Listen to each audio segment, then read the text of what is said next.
So I'll start by answering the question that I just saw that was in the Facebook group talking about tape. One of you guys has got a tape machine. Was it you? Who was it? I can't remember. But you've got a tape machine, you don't know where to put it. So let me tell you my experience with mastering with a tape machine when I don't need it. I've recorded the audio directly to tape before. I've done it in all situations, obviously, but I've recorded 2 tapes, so 1/2 inch 30 IPS tape, and to have that as a playback option as well as a DAT. How old am I? And files just to see how that sounded. I've done it a few times. It works for some tracks and not for others.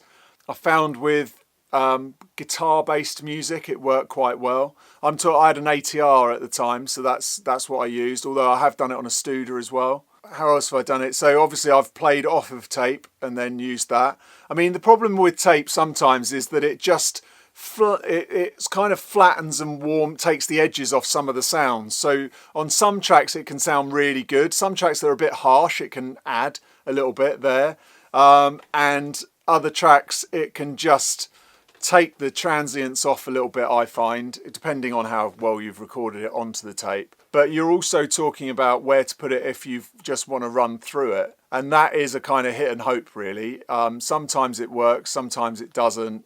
Because the sound, sometimes you can just add so much noise from a tape machine because they can be if it's really well maintained, then it's okay. You can run through it, but I just don't see really you'll get as much benefit out of it as you would if you were to record, print to it if you like, in a session and then play off of it as an option when you're playing in, so you can listen. Okay, how's the tape sound? How does the all the other stuff sound, and then you can use that as something to do.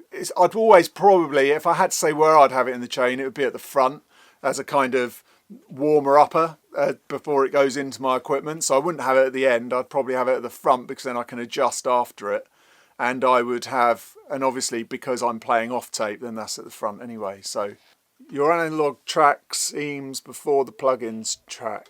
What if you want to mix the plugins and hardware?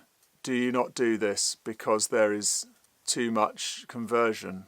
Yeah, so on the course where you can see the level going into the analog going out, well, you can put plugins on that channel as well. So if I want plugins before the analog, they go on that channel, and then I've got a separate channel just for plugins on their own on a auxiliary.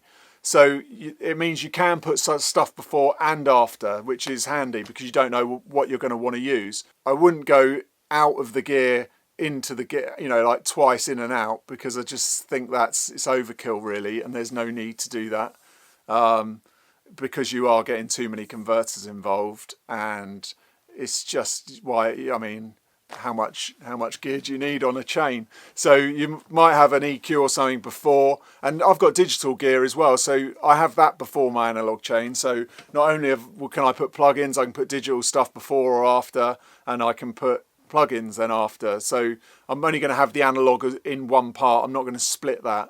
It's just too overkill. Steve, can you tell us a little bit more about creating depth in a track? I mean, I would say depth is to do with space. I guess that's how you'd describe it. So it's more to do with finding space and giving the illusion of space. So that's really EQing to kind of move things around so that you haven't got things clashing, and also using the dynamics to kind of grab sounds and make things kind of the focus points all stick together. It's more to do with just kind of moving, spreading things around and EQing. Follow the course and that will show you how to add depth. I mean, everything that I do in there by the end should show you how to do that. Yeah, that's all I'd say. It's just about adding EQ to give a...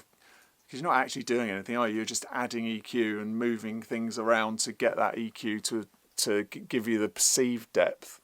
On Matt's dance track, how were you listening to before and after A/B? Did you have earphones near you?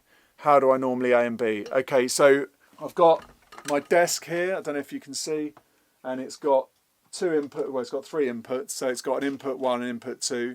So I send one output to input 1 and another, so the before output goes to input 1 and the after output goes to 2, and then that's why I've got on the before, I can then adjust the level on it so that I can get the level of the before the same as the after, so that when I'm switching between A and B, the level's exactly the same, so I can just hear what's happening to the actual sound of the track, rather than I'm listening to the processing rather than the level change, because the level change will always make you think that it's better when it's louder. So yeah, that's how I was doing it as I was listening. I just had it set up in the room so that I could listen at the same time.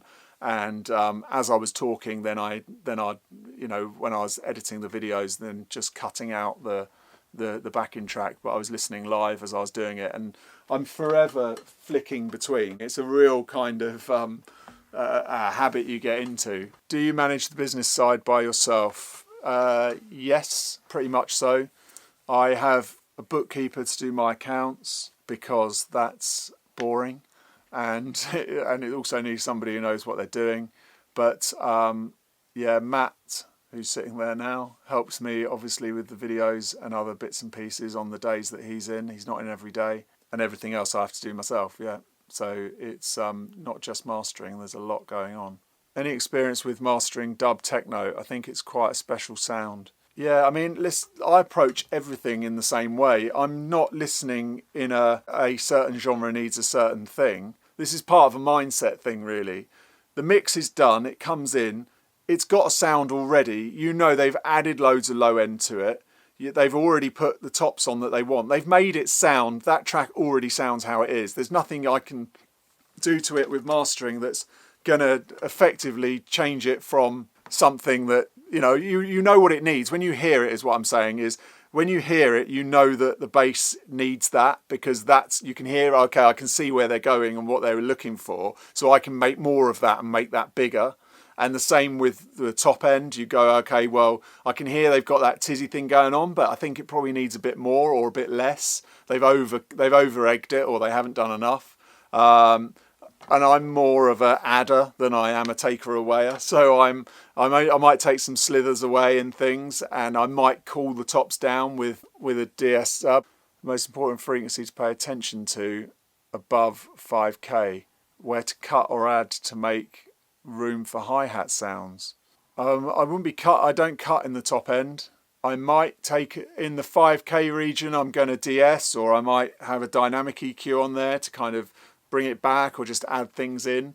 So that's the only kind of taking away I'm doing, which is more of a dynamic takeaway rather than taking EQ out. I'm more likely to add, if I want the hi-hats more room, I just give it more hi-hat and then adjust everything else accordingly, whether that needs to bring up. But it's more kind of I'd EQ in that area to get those hats out, and then that gives them more room. So add to it. I'm an adder. I love adding. I'd add more, and then I might then add more and then put a de-esser across the top, like a soothe or something, to take away that kind of harshness, but still so it gives them the space and the sound. So I hope that explains that. Okay, that's it then. Let's call it a day, shall we? So if there's anything you want to know, ask me in the Facebook group. It's there'll be an Audio Anoraks newsletter coming out maybe tomorrow. I think I'll do it to get it wrapped up tomorrow. So if you're not on the Audio Anoraks newsletter list, then go to streaky.com and sign up there. I think you all are anyway. But if you're not, go there, because there's some discounts, but I'm sort of giving you all those anyway. So, but anyway, go there. And yeah, well, thanks for your time on the Q&A today. And yeah, I'll see you in the Facebook group. Thanks again for coming. Goodbye.